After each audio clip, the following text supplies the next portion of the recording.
الأوقاف فشهد النجوى الذي خلق الخلائق بقدرته ونشر الرياح برحمته ومدد بالصخور ميدان أرضه ثم الصلاة والسلام التحية والإكرام على البشير النذير السراج المنير حبيب إله العالمين أبي القاسم محمد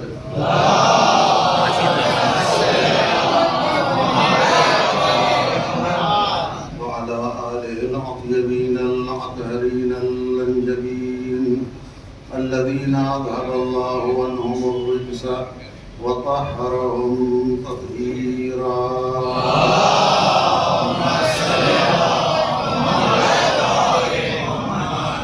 ولا سيما النور على النور في سقياء الديجور الإمام المنصور والسراج المسطور مهدي هذه الأمة وخاتم الأئمة سيدنا وإمامنا حجة بن الحسن العسكري أرواحنا وأرواح العالمين لترى بمقدمه فداه وعجل الله تعالى فرجه الشريف ولعنة الله على أعدائهم وغاصبي حقوقهم ومنكري فضائلهم أجمعين من الآن إلى قيام يوم الدين. أما بعد فقد قال الله الحكيم في كتابه الكريم وقوله الحق بسم الله الرحمن الرحيم إن الله اشترى من المؤمنين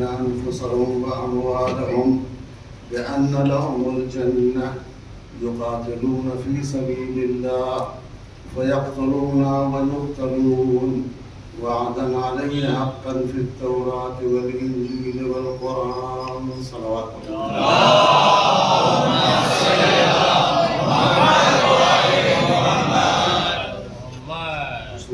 پیش کرنے سے پہلے اللہ سے درخواست ہے ایک مرتبہ سورہ الحمد اور 3 مرتبہ سورہ قل اللہ کی تلاوت فرمائیں جائے. مرحوم مرزا واحد علی، مرحومہ خیر النساء بیگم، مرحوم مرزا اسماعیل علی، مرحوم مرزا یاور علی، مرحومہ زینب بیگم، مرحوم مرزا حسین علی، مرحوم مرزا کرامت علی اور مرحومہ ذاکرہ عالمہ بیگم کی ارواح کو نثار ثواب فرمائیں.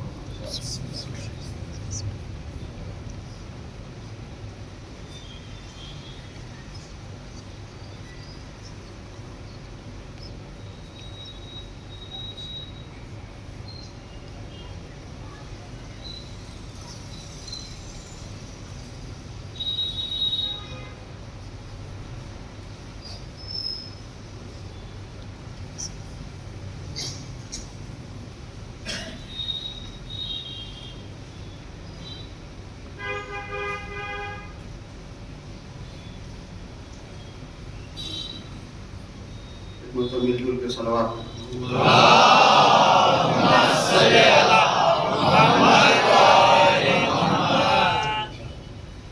قرآن مجید سورہ مبارکہ توبہ کی آیت نمبر 111 اس میں ارشاد ہو رہا ہے کہ ان اللہ اشتری من المؤمنین انفسهم واموالهم. یقیناً خداوند عالم نے مومنین میں سے کچھ لوگوں کی جان اور مال کو خرید لیا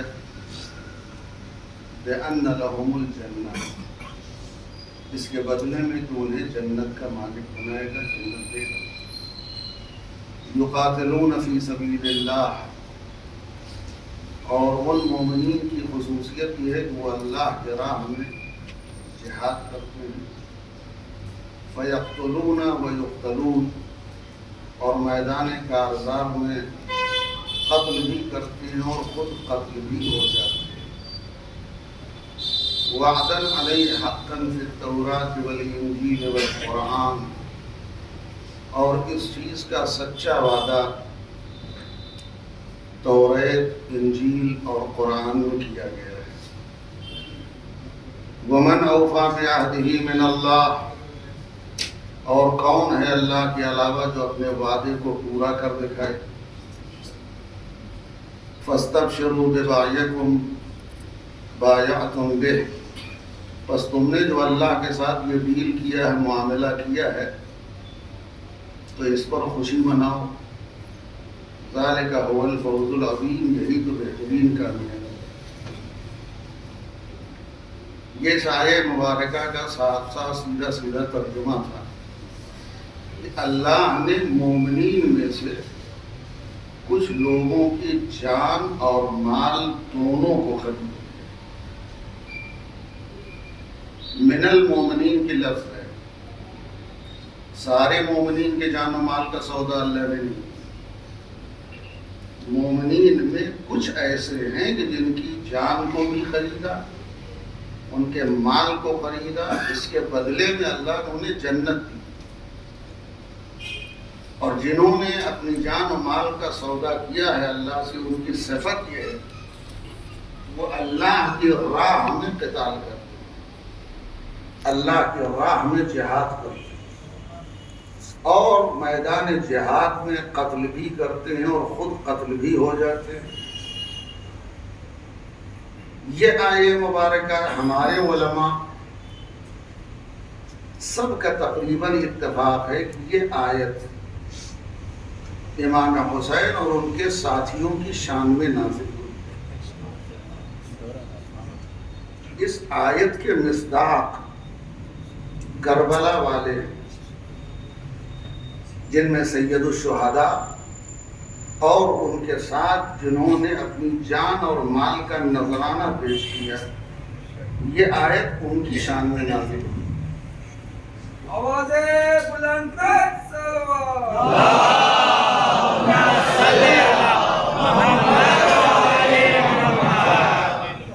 اب آیت کے تیور سے الفاظ سے پتہ لگا سکتے کہ اللہ نے مومنین میں سے کچھ لوگوں کی جان اور مال کو خریدا. بے شک بے شک. اس کا مطلب سارے مومنین بھی اس قابل نہیں کہ اللہ ان کی جان و مال کا معاملہ کرے. کچھ منتخب افراد ہیں جن کی جان اور مال دونوں کو اللہ نے اس کے بدلے میں خریدا کہ انہیں جنت کا مالک بنایا، اور وہ اللہ کی راہ میں لڑتے ہیں، جہاد کرتے ہیں، اور لڑتے لڑتے خود میدان کارزار میں جام شہادت بھی پی لیتے ہیں. اور اس کا وعدہ صرف قرآن میں نہیں، توریت میں بھی ہے، انجیل میں بھی ہے، یعنی آسمانی کتابوں میں بھی خداوند عالم نے اس کا تذکرہ کیا ہے کربلا کے شہداء کا. آپ اندازہ لگائیں کہ چھوٹا سا قافلہ جو امام حسین لے کے نکلے ہیں 28 رجب کو، وہ کیسے افراد تھے کہ جن کے اوپر مشیت خود ناز کر رہی ہے. امام حسین خود فخر کر رہے ہیں، ناز کر رہے ہیں. تاریخ عالم و آدم میں ایسے باوفا ساتھی نہیں ملیں گے جو امام حسین کے ساتھ تھے. خود سرکار سید الشہداء امام حسین علیہ السلام نے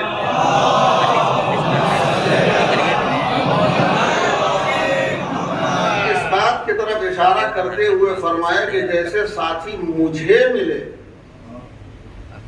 نہ میرے نانا کو ملے، نہ میرے بابا کو ملے، نہ میرے بھائی حسن کو ملے. بہت بڑی بات ہے امام حسین کے دہن سے نکلے ہوئے یہ جملہ کہ جیسے ساتھی مجھے ملے ہیں کسی کو کائنات میں نہیں ملے، حتیٰ سرور انبیاء کو نہیں ملے، سید الائمہ اور سید الاولیاء مولائے کائنات کو نہیں ملے ایسے ساتھ جو امام حسین کے ساتھ تھے. ان کی عظمت، ان کا مرتبہ، بھائی یوں سمجھ لیجئے کہ ہمیشہ آپ زیارت وارثہ پڑھتے ہیں اور شبائے جمعہ بالخصوص پڑھی جاتی ہے، لیکن گزارش یہ ہے کہ آپ رسمی طور پر زیارت کو نہ پڑھیں، سمجھ کے پڑھنے کی کوشش کریں. شہداء کربلا کی جب زیارت پڑھتے تو اس میں کیا کہتے ہیں؟ بِأَبِي أَنْتُمْ وَأُمِّي طِبْتُمْ وَطَابَتِ الْأَرْضُ الَّتِي فِيهَا دُفِنْتُمْ، میرے ماں باپ آپ لوگوں پر قربان ہو جائیں.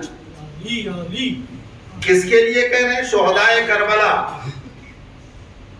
اور یہ بے ابی انتم و امی کون کہہ رہا ہے؟ یہ زیارت کسی مولوی کی تحریر کی ہوئی نہیں ہے، کسی پیش نماز کی تعلیم کی ہوئی نہیں. یہ زیارت ہمارے اور آپ کے چھٹے امام امام جعفر صادق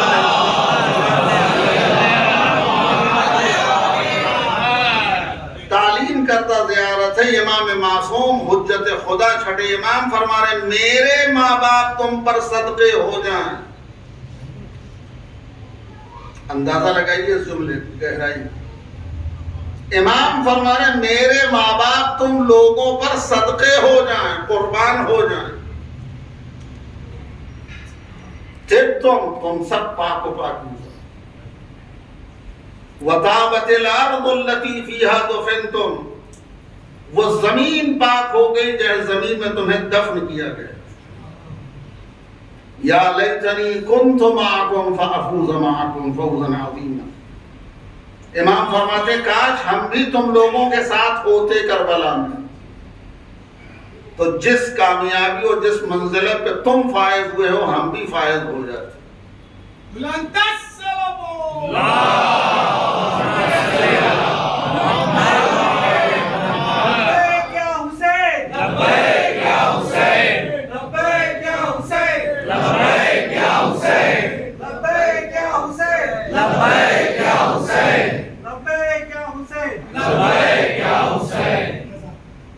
انشاءاللہ کہ واقعاً آپ اندازہ لگائیں کہ ان جملوں کا مطلب کیا ہے.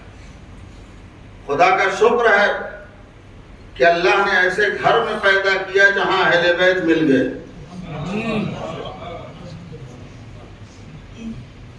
اللہ نے ایسے گھرانے میں پیدا کیا جہاں اہل بیت کی محبت ہماری گھٹی میں ڈالی گئی، ہمارے خون میں شامل ہے. ورنہ ان لوگوں سے پوچھے جن کے پاس اہل بیت نہیں ہیں، وہ در در کی ٹھوکریں کھا رہے. لیکن کرم ہے اہل بیت کی تعلیمات کا اور اس فرش ازا کا صدقہ ہے کہ ہمیں بہت کچھ یہاں سے مل جاتا ہے.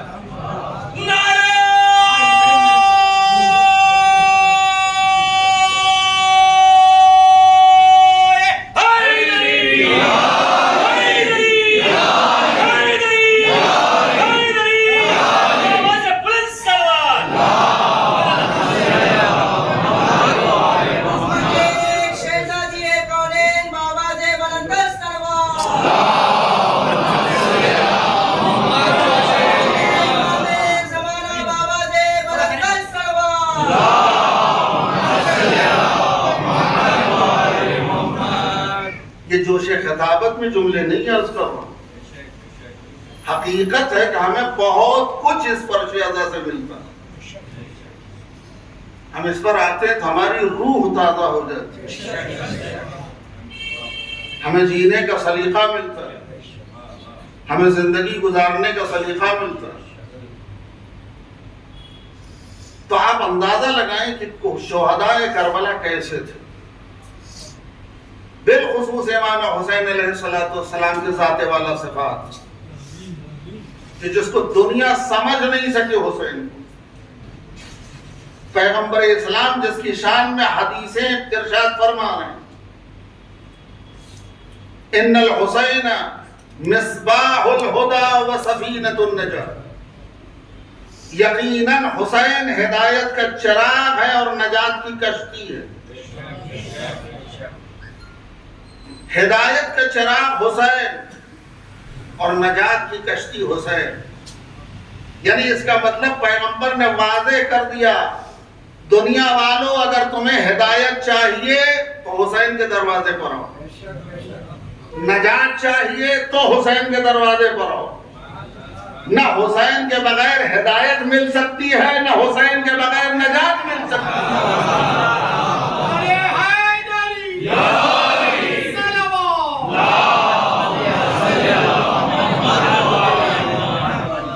حسین سے ہٹ کے نہ نجات ہے نہ ہدایت ہے. ہدایت ملے گی تو اسی دروازے پر اور نجات ملے گی تو اسی جگہ ملے گی. دوسری جگہ ارشاد فرماتے ہیں حسین منی وانا من الحسین. حسین مجھ سے ہے اور میں حسین سے.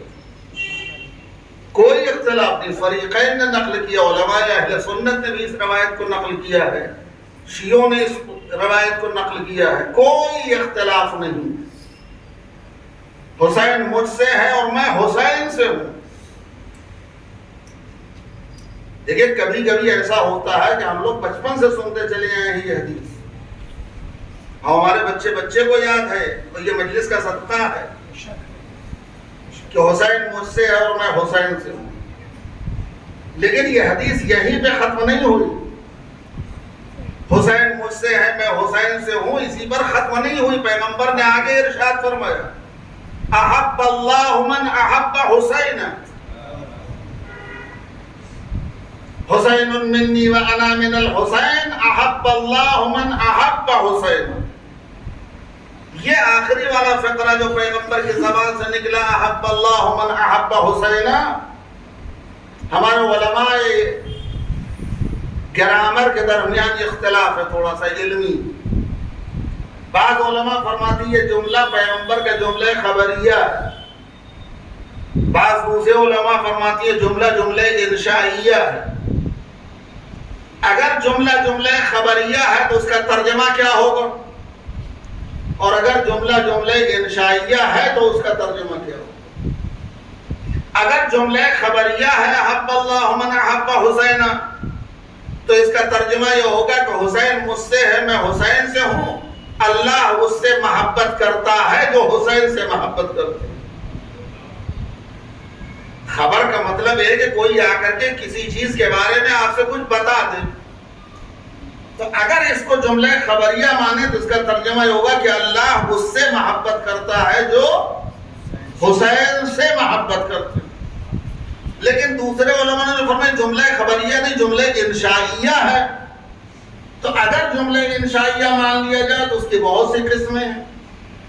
ان قسموں میں ایک چیز ہے دعا، یعنی جملہ خبریہ انشائیہ دعا کے لیے استعمال ہوتا ہے. اگر یہ دعا کے لیے ہے تو اس کا ترجمہ یہ ہوگا کہ حسین مجھ سے ہے میں حسین سے ہوں، خدا تو اس سے محبت کر جو حسین سے محبت کرے.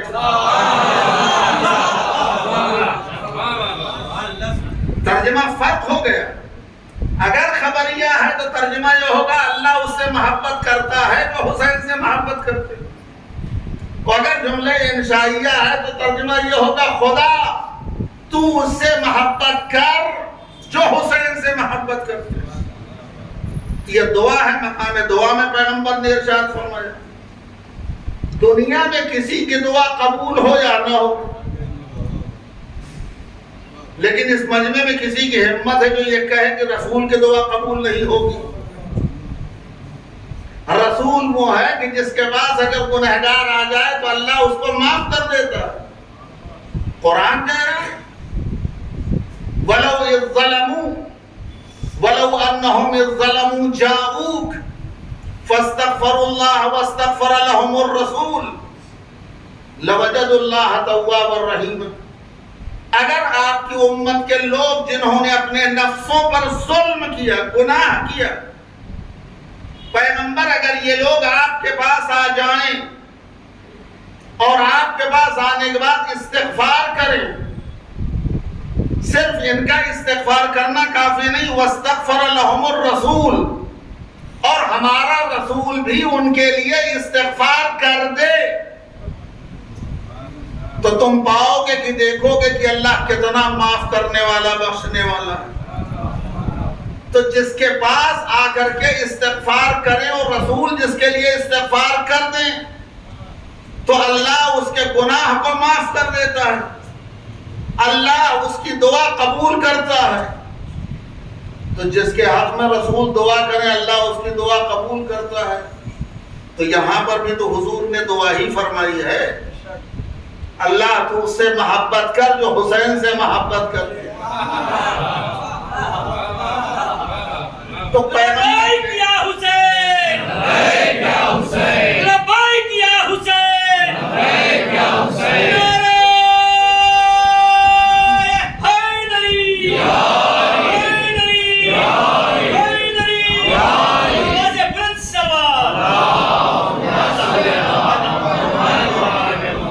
تو پیغمبر نے اس حدیث میں نسخہ بتایا کہ اللہ اس سے محبت کرتا ہے جو حسین سے محبت کرتے ہیں۔ ٹھیک، اتنا سمجھ میں آ گیا نا؟ اللہ اس سے محبت کرتا ہے جو حسین سے محبت کرتے ہیں۔ یعنی پیغمبر نے فرمایا اگر محبوب خدا بننا چاہتے ہو تو محب حسین بن جاؤ، اور معشوق خدا بننا چاہتے ہو تو عاشق حسین بن جاؤ۔ عشق حسین معشوق خدا بننے کی دلیل، محبت حسین محبوب الہی بننے کی دلیل۔ اگر حسین سے محبت کرو گے تو اللہ تم سے محبت کرے گا، اور حسین سے عشق کرو گے تو اللہ تم سے عشق کرے گا۔ تو پیغمبر نے فرمایا کہ اگر تم عاشق خدا معشوق خدا بننا چاہتے ہو تو عاشق حسین بنو۔ قرآن نے بھی فرمایا کہ اللہ کس سے محبت کرتا ہے؟ قرآن کی آیت قل ان کنتم تحبون اللہ فاتبعونی یحببکم اللہ۔ اے پیغمبر آپ اپنی امت سے کہہ دیجئے کہ اگر تم لوگ یہ دعویٰ کرتے ہو کہ تم اللہ سے محبت کرتے ہو، اللہ کی محبت کا دعویٰ اگر کر رہے ہو تو فاتبعونی میری پیروی کرو، میری پیروی کرو۔ جب رسول کی پیروی کریں گے تو یحببکم اللہ، اللہ تم سے محبت کرنے لگے گا، اور جب اللہ تم سے محبت کرے گا تو یغفر لکم ذنوبکم، اللہ تمہارے گناہوں کو بھی معاف کر دے گا۔ اس کا مطلب یہ کہ اللہ جب کسی سے محبت کرتا ہے تو اس کے گناہ بھی معاف کرتا ہے۔ تو قرآن نے بتایا اللہ ان سے محبت کرتا ہے جو رسول کی پیروی کرتے ہیں، اور جو رسول کی پیروی کرتے ہیں اللہ ان سے محبت کرتا ہے۔ حدیث نے فرمایا اللہ ان سے محبت کرتا ہے جو حسین سے محبت کرتے ہیں۔ ٹکراؤ ہوا، قرآن کچھ کہہ رہا ہے، حدیث کچھ کہہ رہی ہے۔ کبھی کبھی ایسا ہوتا ہے، ہم لوگ سامنے تو بہت سے مسائل ایسے آتے ہیں، حدیث کچھ کہہ رہی ہے، قرآن کچھ کہہ رہا ہے۔ یہی ایک مثال لے لیجیے، حدیث رسول کہہ رہی اللہ اس سے محبت کرتا جو حسین سے محبت کرتا، قرآن کی آیت کہہ رہی اللہ اس سے محبت کرتا جو رسول کی پیروی کرتے ہیں۔ تو اگر ٹکراؤ قرآن و حدیث میں ہو تو کس کو مانیں گے آپ؟ کس کو مانیں گے آپ؟ قرآن کی بات مانیں گے یا حدیث کی بات مانیں گے؟ قرآن کی بات مانیں گے۔ مثال دے رہا ہوں تاریخ، قرآن کہہ رہا ہے وَوَرِثَ سُلَيْمَانُ دَاؤُودَ، سلیمان وارث بنے داؤد کے، داؤد بھی نبی سلیمان بھی نبی، باپ بیٹے ہیں، دونوں کو حکومت ملی۔ داؤد جب چلے گئے اس دنیا سے، ان کی جگہ پر ان کے بیٹے سلیمان وارث بن گئے حکومت، یعنی سلیمان وارث بنے داؤد کے۔ جناب زکریا بڑھاپے کے عالم میں محراب میں کھڑے ہو کے دعا مانگ رہے ہیں، رب ہب لی من لدنک ولیا یرثنی ویرث من آل یعقوب، اے پروردگار مجھے ایسا بیٹا دے دے جو میرا بھی وارث ہو اور آل یعقوب کا بھی وارث ہو۔ اللہ نے زکریا کو بیٹا دیا۔ تو قرآن سے یہ ثابت ہو رہا ہے کہ اللہ وارث بناتا بھی ہے، وراثت دیتا بھی ہے۔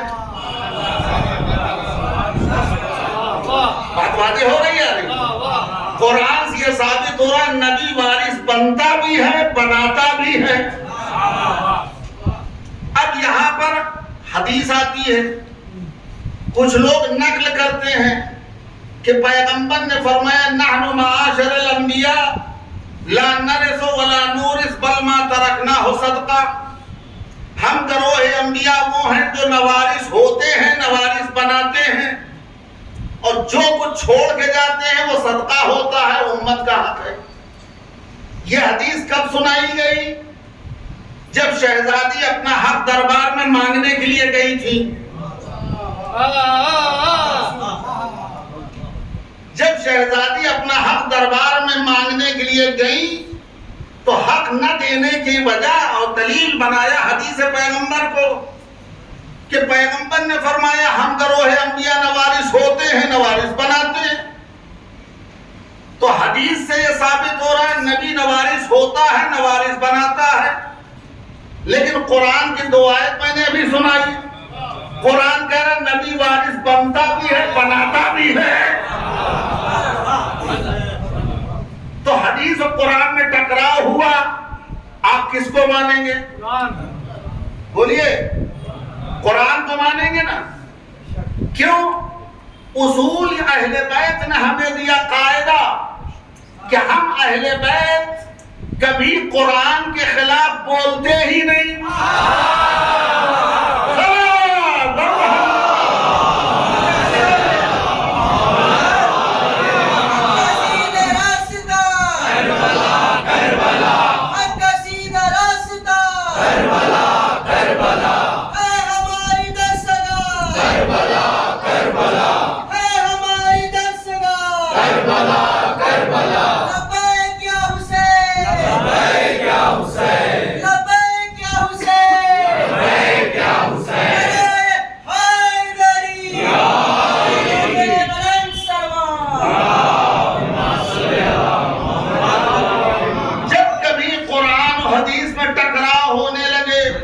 قرآن کچھ کہے حدیث کچھ کہے تو اصول اہل بیت نے ہم کو عطا فرمایا قاعدہ کلیہ، اور یہ فرمایا کہ ہم اہل بیت کبھی قرآن کے خلاف بولتے ہی نہیں. اگر کوئی حدیث قرآن کے خلاف تمہیں مل جائے تو دیوار پہ دے مارو.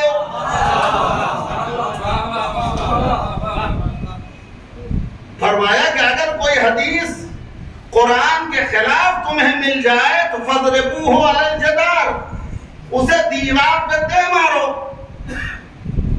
سنا تو بچپن سے تھا کہ مولا نے فرمایا اگر کوئی حدیث قرآن کے خلاف مل جائے تو دیوار پہ دے مارو. اب میں اسی وقت سے دیوار ڈھونڈ رہا ہوں کس دیوار پہ ماروں، کس دیوار پہ مارنا ہے. وہ جھوٹی حدیث کو مل گئی وہ دیوار. پیغمبر نے فرمایا انا وعلی انا مدینۃ العلم وعلی بابها، میں علم کا شہر ہوں، علی اس کے دروازہ ہے. اس حدیث کے بعد لوگوں نے جھوٹی حدیث بنا دی اسی کے آگے، فلا فلا جدارها فلا سقفها، فلا صاحب چھت ہیں فلا صاحب دیوار ہیں. ہم نے کہا یہ دیوار مل گئی اسی پہ دے مارو.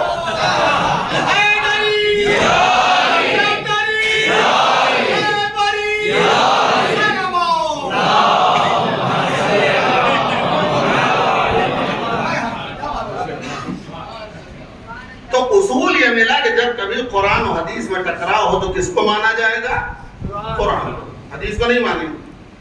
تو یہاں قرآن کہہ رہا نبی وارث بنتا بھی ہے بناتا بھی ہے. وہ حدیث آئی ہم گروہ انبیاء نہ وارث ہوتے ہیں نہ وارث بناتے ہیں، تو ٹکراؤ ہوا تو اس کو پھینک دیا حدیث کو، قرآن کو لیں گے. اگر یہاں آپ نے قاعدے کلیہ پہ عمل کیا اور قرآن کو لیا تو اب جو شروع میں ابھی ہم نے 2 آیت اور حدیث چھیڑی تھی، پیغمبر کی حدیث کہہ رہی ہے کہ اللہ اس سے محبت کرتا ہے جو حسین سے محبت کرتے ہیں. قرآن کہہ رہا ہے اللہ اس سے محبت کرتا ہے جو نبی کی پیروی کرتے ہیں. تو ٹکراؤ ہوا کہ نہیں؟ خاموش ہو گیا. یہاں ٹکراؤ ہوا یا نہیں؟ حدیث کہہ رہی ہے اللہ اس سے محبت کرتا ہے جو حسین سے محبت کرتے ہیں. قرآن کہہ رہا ہے اللہ اس سے محبت کرتا ہے جو نبی کی پیروی کرتے ہیں. ٹکراؤ ہے یا نہیں ہے؟ نہیں ہے. دلیل ٹکراؤ نہیں ہے جہاں پر. اس لیے تو قرآن نے کیا کہا؟ اللہ اس سے محبت کرتا ہے جو نبی کی پیروی کرتے ہیں. پیروی کا مطلب کیا ہے؟ پیروی کا مطلب ہے جو نبی نے کیا وہ تم کرو. اما نبی حسین سے محبت کرتے تھے یا نہیں کرتے تھے؟ جب نبی حسین سے محبت کرتے تو ان کی پیروی میں تم بھی حسین سے محبت کرو. زیادہ ٹکراؤ نہیں ہے.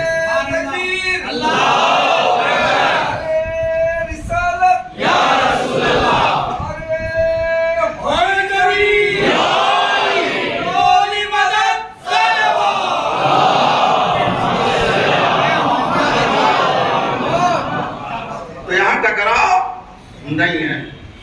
تو اصول مل گیا ہم کو. اگر محبوب خدا بننا ہے محب حسین بنو.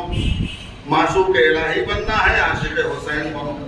اور میں تو کہتا ہوں کائنات میں رسول سے زیادہ حسین سے محبت کرنے والا کوئی نہیں. جتنی سرکار محبت کرتے تھے حسین سے کوئی نہیں کر سکتا. مسجد نبوی ہے, خطبہ ارشاد فرما رہے ہیں, سرکار منبر پہ ہیں, حسین گر گئے, خطبہ روک دیا, منبر سے اتر گئے, حسین کو گود میں لیا, لے کر کے منبر پہ آئے. یہ محبت نہیں ہے تو اور کیا ہے؟ یا رسول اللہ مجھ جیسا جاہل گنوار اگر مجلس پڑھتا ہے آدھا پون گھنٹے کی, اور اگر ہمارا بچہ گر جائے تو ہم منبر سے نہیں اترتے.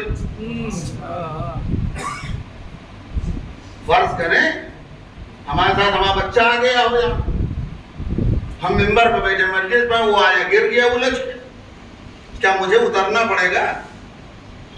مجھے جانا پڑے گا بچے کو اٹھانے کے لیے؟ نہیں جائیں گے. اس مجمع میں سے بہت سے لوگ دوڑیں, مولانا بیٹھے کہ میں جا رہا ہوں اٹھا لوں گا. آپ کو اترنے کی ضرورت نہیں ہے ممبر سے. اب سوال یہ ہے کہ پیغمبر خطبہ دے رہے تھے, حسین گرے, مجمع میں سے کوئی کیوں نہ اٹھا؟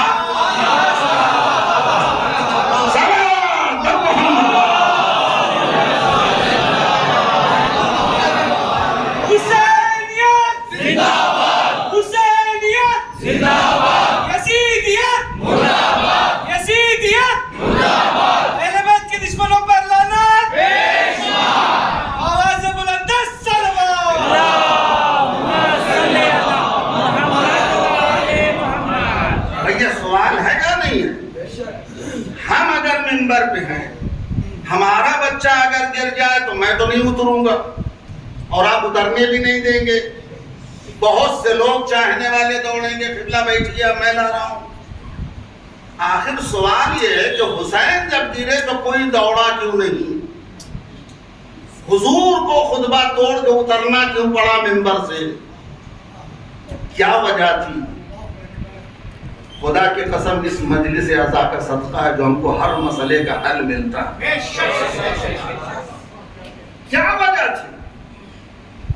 جانا چاہیے تھا نا حسین کو اٹھانے کے لیے. نبیوں کا سردار خطبہ روک رہا ہے, اترنا پڑ رہا ہے, ڈسٹرب ہو رہا ہے. تاریخ کہتی ہے پیغمبر نے خطبہ روکا, منبر سے اترے, حسین کو لیا, پھر دوبارہ منبر پہ. عقل کہتی ہے کہ خطبہ روکنا نہیں چاہیے تھا, مجمع میں سے کسی کو اٹھ کے جانا چاہیے تھا. یہاں کتاب اور عقل میں ٹکراؤ ہے, وہاں حدیث اور قرآن میں ٹکراؤ تھا, یہاں عقل و کتاب میں ٹکراؤ ہے. تاریخ میں عقل کہہ رہی ہے کہ منبر سے حضور کو نہیں اترنا چاہیے تھا, لوگوں کو جانا چاہیے تھا. تاریخ کرے لوگ گئے نہیں, پیغمبر اترے. کیا وجہ تھی کیوں نہیں گئے؟ ہو سکتا ہے آپ یہ سوال دیں. مسئلہ یہ ہے کہ حسین علی کے بیٹے تھے,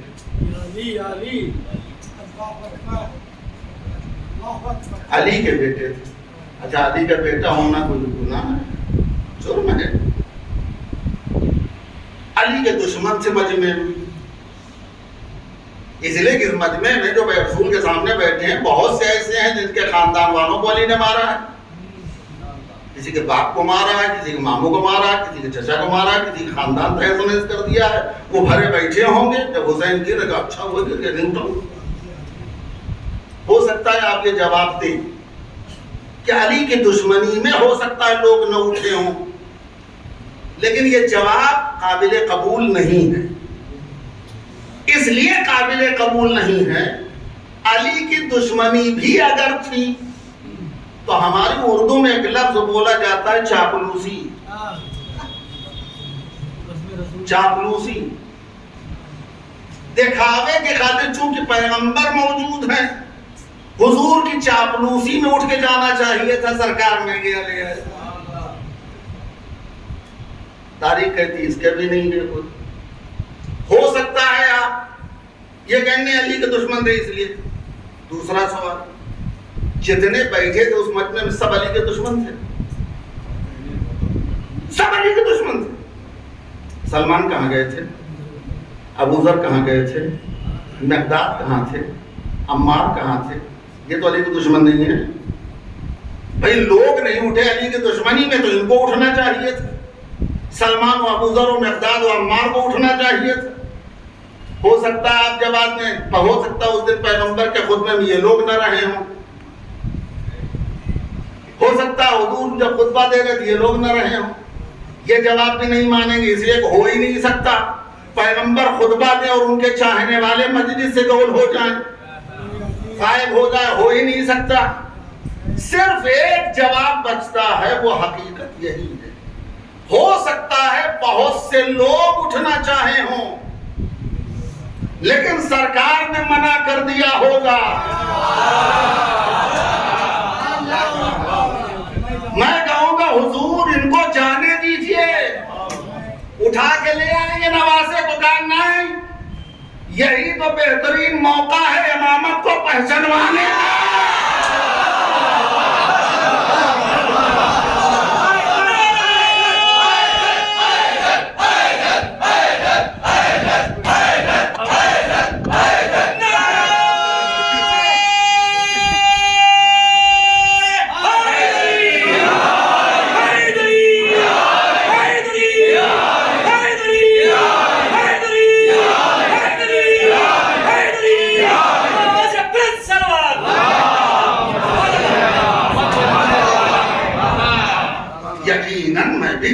یقیناً لوگ اٹھے ہوں گے, جانا چاہے ہوں گے, دوڑنے کی کوشش کیے ہوں گے, مگر سرکار نے اشارہ کروں بیٹھو ہم نے کیوں کہا یہی بہترین موقع ہے امامت کو پہچانوانے کا. میں کہوں گی یا رسول اللہ کیوں؟ ہم جیسا گنہگار اگر آ جائے تم خطبہ نہیں روکتا, مجلس نہیں روکتا, جانے دیجیے. کہنا اگر ان میں سے کوئی چلا گیا حسین کو اٹھانے تو کل ہو سکتا ہے اعتراض کرے سرکار بچپنا ہی صحیح امامت کو سہارا میں نے دیا تھا. پیغمبر کو یہ گوارا نہ ہوا کہ کوئی یہ کہ ہم نے امامت کو سہارا دیا. امامت کو کوئی سہارا دے نہیں سکتا. حضور اترے, خطبہ روکا, حسین کو لیا گود میں, دوبارہ منبر پہ آئے. کبھی کبھی ایسا ہوتا ہے کہ دوران مجلس ڈسٹربنٹ کا شکار ہو جاتی ہے. کوئی بچہ رونے لگتا ہے, کوئی اٹھ کے جانے لگتا ہے, کوئی شور ہو جاتا ہے, تھوڑی دیر کے لیے مجلس رک جاتی ہے. دیکھا ہے کبھی یا نہیں یہ منظر؟ یا کبھی مائک خراب ہو جاتا ہے, ٹین ٹان بولنے لگتا ہے, تھوڑی دیر کے لیے مجلس رک جاتی ہے. جب مجلس تھوڑی دیر کے لیے تقریر رکتی ہے تو دوبارہ جب ری اسٹارٹ ہوتی ہے تقریر تو مولانا کیا کرتے ہیں؟ مولانا کہتے ہیں ایک سلوات پڑھیے, یہ ہوا تھا بس اب میں شروع کر رہا ہوں, میں یہ کہہ رہا تھا. آپ آپ کے ذہن میں ہوگا میں یہ کہہ رہا تھا اب یہ کہہ رہا ہوں، یہی ہوتا ہے نا. لیکن پیغمبر کا خطبہ رکا، حسین کو گود میں لیا، منبر پہ آنے کے بعد جہاں سے خطبہ تقریر روکی تھی وہاں سے کنٹینیو نہیں کیا، ایک نئی آیت پڑھ کے نئی تقریر شروع کر دی، نئی تقریر شروع کی پیغمبر نے، اور نئی آیت پھر سے پڑھی، المال والبنون انما اموالکم واولادکم فتنہ. یہ آیت پیغمبر نے پڑھی، تمہارا مال تمہاری اولاد تمہارے لیے فتنہ ہے. یہ آیت پڑھی ہے. فتنہ کا کیا مطلب؟ جھگڑا فساد کے. یہاں پر فتنہ کا مراد جھگڑا فساد نہیں ہے، فتنہ سے مراد ہے آزمائش اور امتحان. مال اور اولاد تمہارے لیے امتحان ہے، آزمائش ہے. یعنی پیغمبر یہ آیت پڑھ کے یہ بتانا چاہ رہے تھے کہ حسین گرے نہیں تھے، اللہ حسین کے ذریعے نبی کا امتحان لے رہا تھا. کیوں؟ اس لیے کہ تقریر کرنے والا اگر دوران تقریر خلل ہوتا ہے تو برداشت نہیں کرتا، تقریر رک جائے تو برداشت نہیں کرتا. پیغمبر کا اللہ امتحان لے رہا تھا. یہ حسین گرے نہیں تھے، نبی کی آزمائش ہو رہی تھی. نبی اپنے خطبے کو جاری رکھتے ہیں یا بقائے اسلام کو گود میں اٹھاتے ہیں؟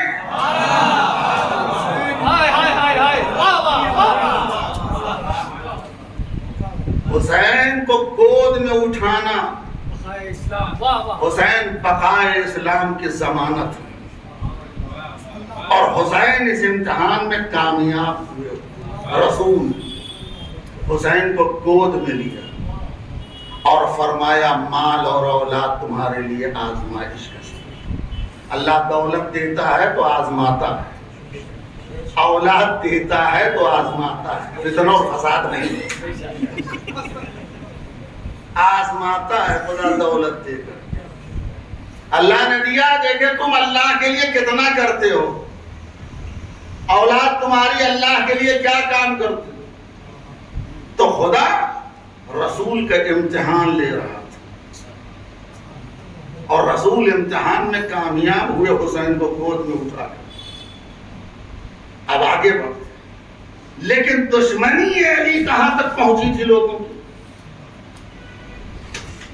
رسول کی وفات کے بعد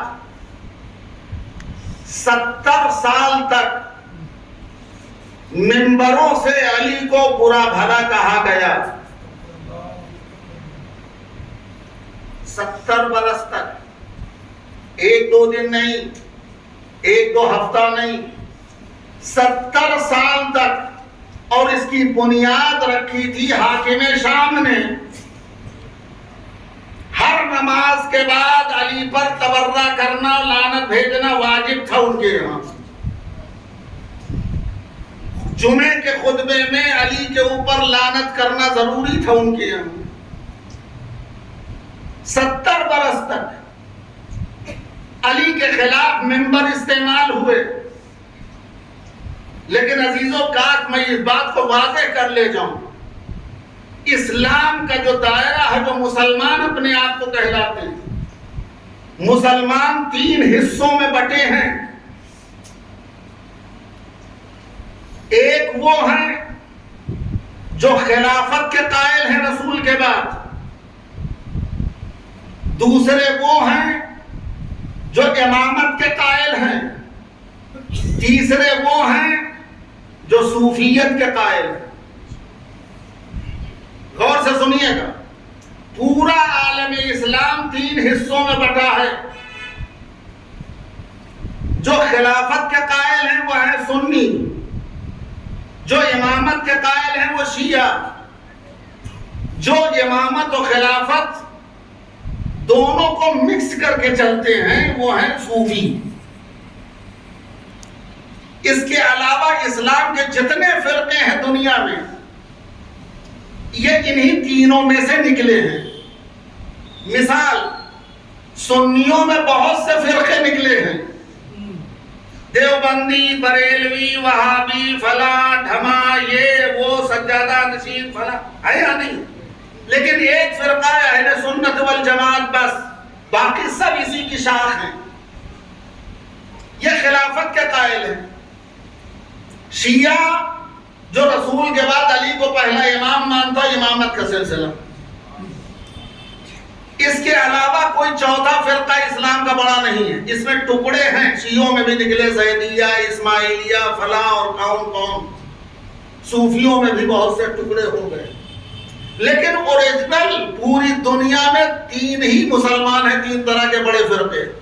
یا وہ شیعہ ہیں، یا وہ سنی ہیں، یا وہ شیعہ ہیں، صوفی ہیں. شیعہ، سنی، صوفی، ان تینوں میں علی کامن ہیں.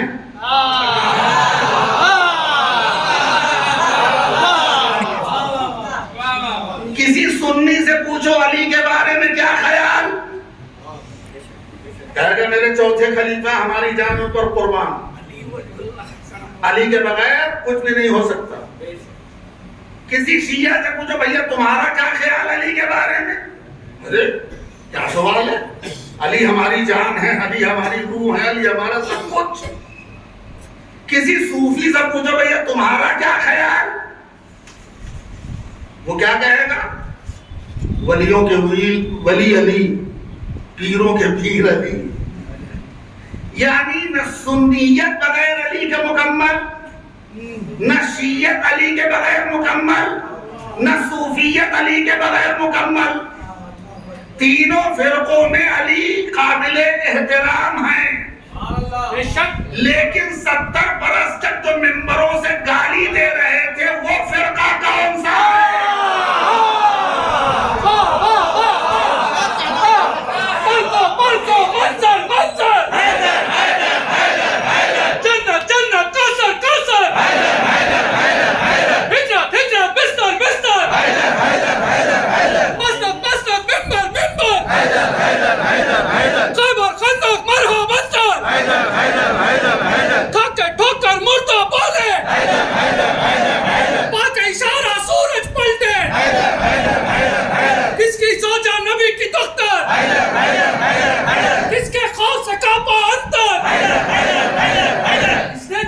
کل